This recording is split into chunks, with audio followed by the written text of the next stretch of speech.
성경에 보면 예수님께서 제자들을 향하여 이렇게 말씀하십니다. 너희는 세상의 소금이다. 소금은 사실 그 갈릴리 바다 밑으로 쭉 내려오면 사해바다가 있는데 그 사해바다 옆에는 거의 소금이거든요. 한마디로 얘기하면 이스라엘 내에서 소금은 굉장히 흔한 거예요. 근데 그 흔한 소금을 빗대어서 너희는 세상의 소금이다 라고 얘기를 했을 때에 아마 제자들은 굉장히 웃지 않았을까 하는 생각도 해봐요. 왜? 우리를 그렇게 가치 없이 비유를 하고 있는 것인가 라고 하는 의미가 담겨져 있기 때문에 그렇죠. 그러나 소금은 너무너무 중요합니다. 왜냐? 음식을 썩지 않게 하는데 결정적인 역할이 소금이죠. 제가 어려서 짠 고등어, 말린 고등어를 먹은 적이 많이 있습니다. 여름인데도 소금에 그렇게 짜게 절여서 고등어를 먹어보면 근데 그렇게 소금이 많은 고등어인데도 얼마나 맛이 있었는지 그 당시 갈릴리 사람들에게 예수님이 하시는 말씀이란 얘기죠. 잡은 고기를 오랫동안 보관하기 위하여 그들도 소금에 절일 줄을 알았죠. 그들은 예수님의 비유를 아마 쉽게 이해했으리라는 생각을 가져보게 되죠. 더 나아가 소금은 사람의 피와 같아서 절대적으로 필요한 거예요. 어느 목사님께서 몸이 너무 피곤한 거예요. 아주 깔아지는 거예요. 그래서 도저히 좋은 거 다 먹어봐도 안 됐어요. 근데 어느 날 병원에 가서 체킹을 하는데 보니까 0 이하로 소금이 떨어진 거예요. 그래서 마이너스 된 이 부분을 소금을 먹어서 한두 달 지나가니까 대번에 몸이 회복이 되는 거예요. 깜짝 놀라요. 소금이 이렇게 우리 몸에 중요한 것이구나 라고 하는 것을 알게 됐다는 얘기죠.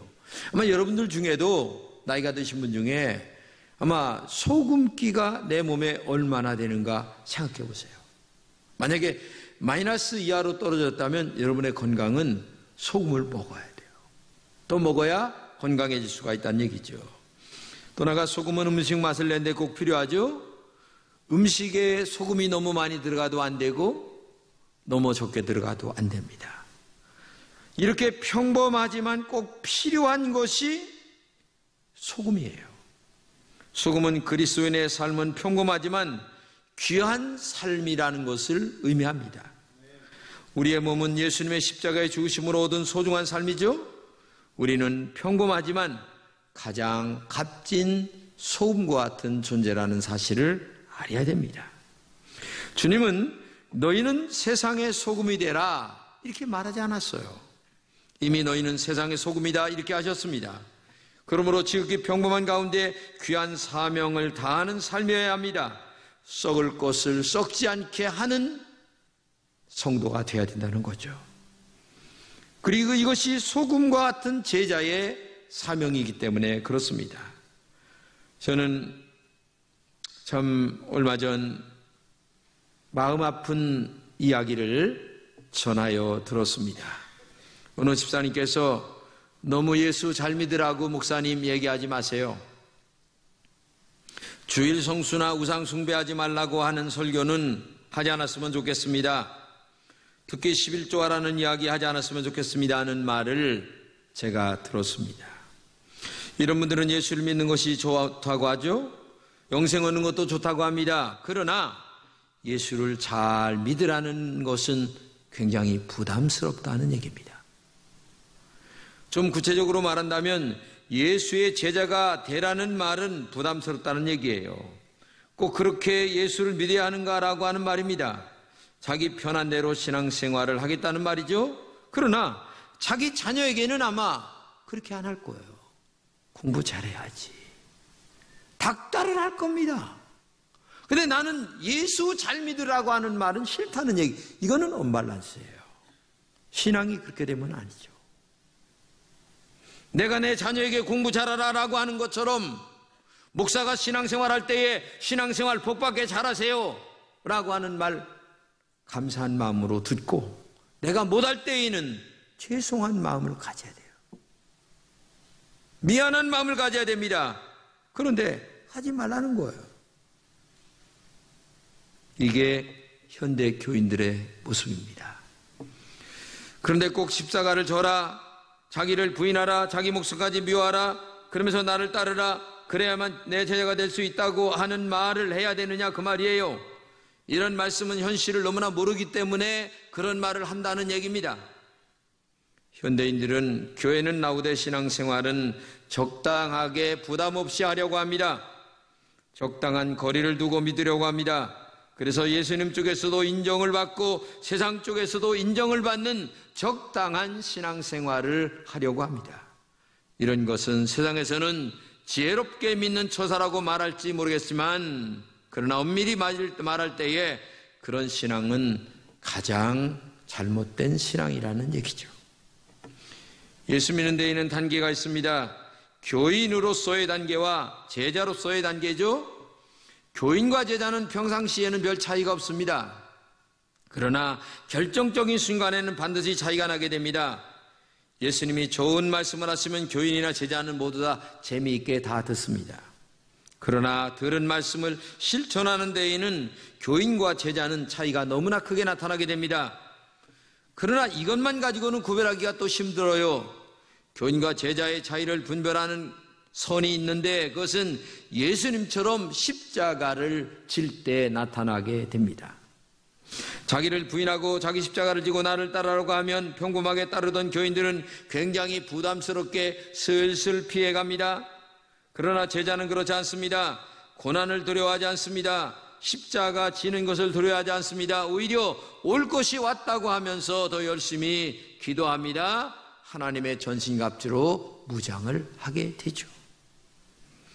2000년 전 이 땅에 육신의 몸을 입고 오신 예수님의 제대의 관심은 병자를 고치고 죽은 자를 일으키고 그리고 기적을 베푸는 데 있지 않았어요.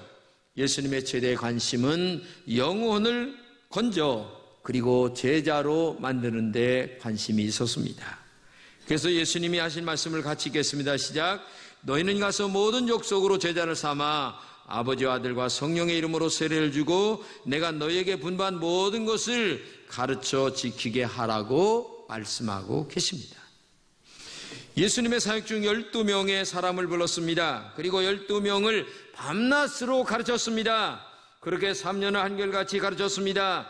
예수님은 자신이 선택한 12명이 성숙한 제자들이 되기를 원했기 때문에 그렇죠. 그리고 12명의 제자들을 통해서 이 땅에 교회가 만들어졌습니다. 이들은 예수님의 뒤를 따라 순교까지 한 제자들이 되었습니다. 자기 목숨을 버리는 순교는 정말 쉽지 않은 일이죠. 그런데 그 순교를 제자들이 해냈습니다. 제자는 고난이나 순교도 두려워하지 않았습니다. 그래서 제자가 되는 것은 결코 쉬운 것이 아니에요. 제자가 되는 것은 좁은 문으로 들어가는 것입니다. 주님은 우리를 제자의 좁은 문으로 들어오라고 말씀하십니다. 신앙생활 한다면 교인을 넘어 이제 제자의 단계까지 올라가야 되기 때문에 그렇습니다. 요한계시록에 나타난 라우디가 교회의 모습에서 우리가 어떤 신앙을 가져야 할 것을 말씀하고 있죠. 다 같이 읽겠습니다. 내가 내 행위를 아노니 내가 차지도 아니하고 덮지도 아니하도다. 내가 차든지 덮든지 하기를 원하노라. 내가 이같이 미지근하여 덮지도 아니하고 차지도 아니하니 내 입에서 너를 토하여 내치리라 말씀하고 있어요. 이 말씀은 분명한 제자의 신앙을 가지라고 하는 말씀입니다. 평범하지만 소금처럼 꼭 필요한 존재가 되라는 얘기입니다. 그 꼭 필요한 사람이 뭐냐? 바로 예수님의 제자가 돼야 된다고 하는 얘기입니다. 본문은 이 제자의 길을 세 가지로 말씀하고 있어요. 첫째는 그리스도의 제자는 세상을 덜 사랑하는 사람이라고 말씀하십니다. 세상을 덜 사랑하라는 말은 주님을 세상보다 더 사랑하라고 하는 말입니다. 같이 본문을 읽겠습니다. 물은 내게 오는 자가 자기 부모와 처자와 형제와 자매와 및 자기 목숨까지 미워하지 아니하면 능히 나의 제자가 되지 못하고 이렇게 말씀하십니다. 이 말씀을 오해할 수가 있습니다. 예수님을 믿으면 가족도 미워해야만 합니다. 모든 관계를 끊어버리라는 말로 오해할 수가 있다는 얘기예요. 그러나 이 말씀은 가족을 미워하거나 관계를 끊으라고 하는 말이 아니에요. 이 말씀은 세상을 예수님보다 덜 사랑하라고 하는 얘기입니다. 마태복음 10장 30절의 말씀을 다 같이 읽겠습니다. 아비나 어미를 나보다도 사랑한 자는 내게 합당치 아니하고 아들이나 딸을 나보다도 사랑한 자도 내게 합당치 아니하다 말씀하십니다. 이 말씀도 우선순위를 분명히 하라고 하는 말이에요. 가족관계나 인간의 윤리를 무시하라는 말이 아니죠. 다른 복음서에는 자기를 부인하라 이런 말씀으로 하십니다. 자기를 부인하라고 하는 말이나 자기를 미워하라고 하는 말은 같은 말이죠. 여기서 말하는 자기가 무엇입니까? 자기란 죄된 나를 얘기하는 겁니다. 죄가 죄 가운데 출생한 인간이기에 의를 행할 아무런 능력이 없는 나를 말하는 거예요. 이런 죄된 자기를 부인하라는 겁니다. 사도 바울이 말한 것처럼 육체와 함께 정욕과 욕심을 십자가에 못 박는 삶이 되라. 그런 의미를 말씀하고 있는 겁니다. 부모나 형제나 자매나 자기 목숨까지 미워하라는 말은 자기 안에 있는 죄를 부인할 줄 아는 사람이 되란 얘기예요. 나의 뜻과 하나님의 뜻이 대립될 때에 나의 뜻을 포기하고 하나님의 뜻을 따르는 하나님 우선주의의 신앙이 되라는 얘기입니다. 그래야 제자가 될 수 있기 때문에 그렇습니다. 모든 것에서 하나님이 먼저 되는 분명한 신앙이 여러분들에게 있기를 주님의 이름으로 축복합니다. 두 번째는 그리스도의 제자는 십자가를 지는 사람입니다. 십자가를 진다고 하는 것은 정말 힘든 것입니다. 그래도 제자가 되기 위해서는 십자가를 져야 합니다. 십자가는 기독교의 상징이며 그리고 신앙의 핵심이기 때문에 그렇습니다. 본문은 말씀하십니다. 다 같이 읽겠어요. 누구든지 자기 십자가를 지고 나를 쫓지 않는 자도 능히 나의 제자가 되지 못하리라. 이렇게 말씀하세요. 어느 누구도 십자가를 피해서는 예수님에게 가까이 나갈 수가 없다고 하는 말입니다. 그럼에도 오늘날 많은 그리스도인들은 십자가 없는 기독교를 신앙을 원하고 있습니다. 예수 믿고 복 받는 것은 좋지만 십자가가 없었으면 좋겠다고 얘기하고 있어요. 이것은 잘못 가르쳤거나 그리고 잘못 배웠기 때문에 그런 것입니다. 우리가 십자가를 지고 주님을 따르지 않는다면 주님을 온전히 따를 수가 없어요. 왜냐하면 주님이 걸어가신 길은 바로 십자가의 길이기 때문에 그렇습니다. 평범하게 예수를 믿기를 원하는 사람들은 예수님이 나를 위해 지신 십자가에 대한 생각은 잘합니다. 그러나 내가 져야 할 십자가는 생각하지 않습니다. 그래서 정말 신앙생활이 성장하지 못하는 이유가 거기에 있어요. 언제까지 어린아이로만 살아갈 작정입니까? 언제까지 우유하고 쭈쭈만 빠를 생각이냐 그 말이에요. 우리가 하나님을 창조주로 믿습니다. 예수님을 구주로 믿는 신앙은 정말 귀한 일입니다. 그러나 그렇게 고백하는 분이 십자가를 어려워합니다. 십자가를 항상 피하며 산다면 그 신앙은 분명히 균형이 깨진 신앙입니다. 기독교에서 십자가 없는 신앙을 논하는 것은 가장 중요한 본질을 빼고 믿는 것입니다. 자칫하면 미신을 믿는 것이나 다름없는 신앙을 갖게 된다는 얘기예요. 어느 날 베드로가 신앙 고백을 하죠. 주는 그리스도시요 살아계신 하나님의 아들입니다. 이런 신앙 고백을 합니다. 그때 예수님이 너 복이 있다. 그것을 알게 한 것은 하나님이 너에게 알게 했다. 정말 복되다. 이렇게 칭찬하신 다음에 그리고 곧바로 하신 말씀이 십자가를 지고 나를 따르라. 바로 말씀하십니다. 왜 십자가를 져야 하는 이유를 말씀하지는 않았어요. 그것은 나도 십자가를 지고 갈 것이니 너도 십자가를 지고 나를 따르라. 이렇게 얘기하고 있어요. 아무 죄도 없으신 예수님이 나의 죄를 짊어지고 가장 무거운, 무서운, 더러운 고통스러운 십자가를 지었습니다. 그러기에 나에게 있는 십자가에 대해서는 말없이 따라와라, 그런 말이에요. 바로 이것이 제자의 길이기 때문에 그렇습니다. 여러분에게 여러 가지 십자가가 많이 있습니다. 신앙생활 할 때에 이런 어려움 저런 어려움들이 많이 있죠. 근데 매일 나 교회 잘 다니는데 왜 나에게 이런 어려움만 있습니까? 라고 얘기하지 마시고 이 고난을 잘 짊어지고 이겨나가는 신앙이 될 때에 그게 아름다운 신앙, 축복된 신앙이 될 수 있다. 이것을 기억하고 여러분 바른 믿음 생활 잘하시기를 주님의 이름으로 부탁합니다. 셋째는 그리스도의 제자는 버리는 사람이라는 것을 알아야 합니다. 나쁜 것을 버리기는 너무나 쉬워요. 쓰레기 버리는데 힘든 사람 봤습니까? 쓰레기 버리는데 마음 아픈 사람 봤습니까? 그는 당연히 버리는 것을 버리는 거예요. 그러나 나에게 좋은 것을 주님을 위하여 버린다는 것은 그렇게 쉬운 것은 아니에요. 본문을 다 같이 읽겠습니다. 시작. 이와 같이 너희 중에 누구든지 자기의 모든 소유를 버리지 아니하면 능히 내 제자가 되지 못하리라, 이렇게 말씀하십니다. 여러분 제자가 되고 싶죠? 그런데 제자는 자기의 모든 소유를 버리지 아니하면 제자가 되지 못한다는 말씀에 우리는 이런 생각이 들어요. 그렇다면 우리가 교회를 다니면서 알거지가 돼야만 신앙생활을 잘하는 것인가? 라고 하는 질문을 하지 않을 수가 없어요. 여기서 버리지 아니하면이라고 하는 말이 중요하죠. 이 말은 작별하다, 절교하다라고 하는 말입니다. 다시 말하면 자기가 갖고 있는 모든 소유물에 작별을 고하는 정신을 가져야 된다는 얘기예요.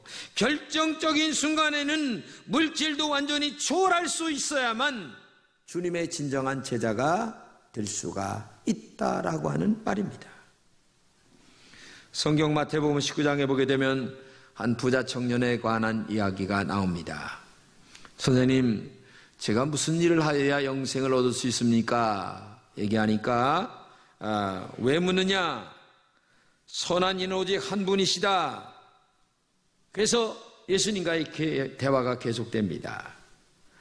그러니까 예수님이 너 생명에 들어가려면 계명을 지켜야 된다.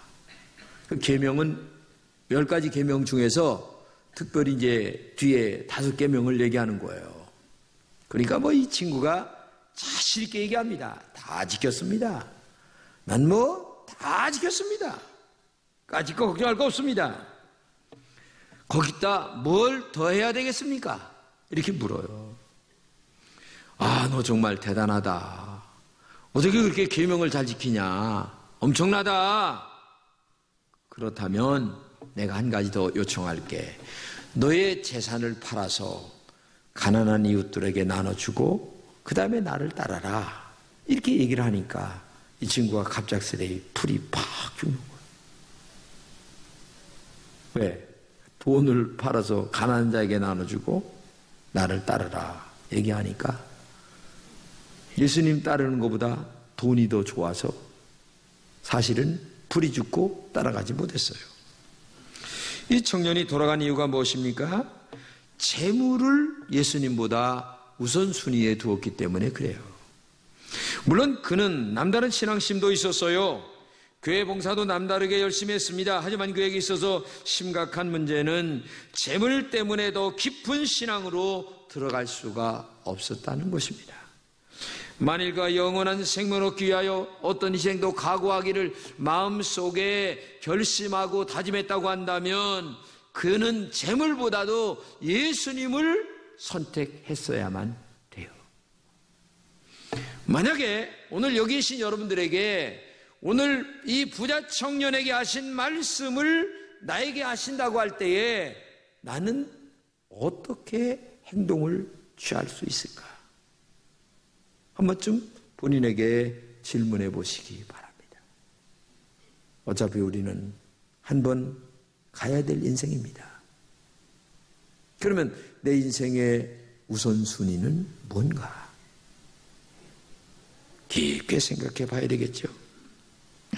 오늘 예수님의 말씀을 통하여 황금 만능주의 시대 속에서 예수님을 어떻게 믿어야 하는가를 잘 말씀해 주고 있는 거죠. 먼저 자기의 죄를 메워야 하는 것이 중요하죠. 죄를 회개해야 됩니다. 그래야 참나온 제자가 되는 거죠. 그리고 자기에게 주어진 십자가를 질 줄 아는 신앙이 되어야 된다는 얘기입니다. 즉 어디서나 십자가를 질 수 있는 마실레는 소금 같은 신앙인이 되라고 하는 말입니다. 평범한 것 같지만 어디서나 꼭 필요한 소금 같은 신앙인이 되라는 얘기예요. 건강한 신앙을 유지할 수 있는 요소가 소금처럼 말없이 십자가 아래의 길을 걸어갈 줄 아는 신앙, 이게 중요하다는 얘기입니다. 오늘날의 한국 기독교가 세계에서 인정할 만큼 크게 붕된 이유가 어디 있겠어요? 초대교회에 얼마나 많은 핍박과 환난과 눈물과 고통이 있었어요? 그랬는데도 우리의 믿음의 선조들은 그 고통과 괴로움 속에서도 모든 십자가를 줬습니다. 손영한 목사님 아들 둘을 잃었어도 그 아들을 죽인 자를 양아들로 만드는 십자가의 사랑이 있었어요. 주기철 목사님과 같은 훌륭한 제자들이 십자가를 지면서 이 한국 기독교를 세워왔기 때문에 오늘 한국 교회가 있는 거예요. 그들이 흘린 눈물과 흐르는 피가 흘러 지금 한국 교회가 성경하게 됐다는 것을 잊지 말아야 됩니다. 한국 교회는 순교자들의 피를 결코 잊어서는 안 됩니다. 그들의 피가 헛되지 않도록 우리 주님이 가진 십자가의 길을 여러분과 제가 걸어가야 됩니다. 어떠한 고난과 수고에도 용기 있게 나가야 됩니다. 그런데 안타까운 것은 오늘 한국 교회는 십자가를 지고 갈 생각을 하지 않는다는 것입니다. 수고와 헌신을 하려고 하지 않습니다.